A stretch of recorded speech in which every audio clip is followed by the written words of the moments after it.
เงียบเหนื่อยทำมาลองอยู่เงียบอยู่ดูบ้างไม่สนใจผู้ใด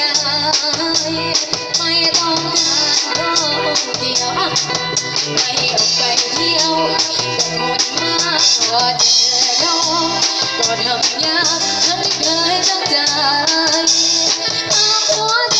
ช่องช่วยไม่ได้แล้วใจแต่เวลาของใหญ่ขนาดนี้ยิ่ง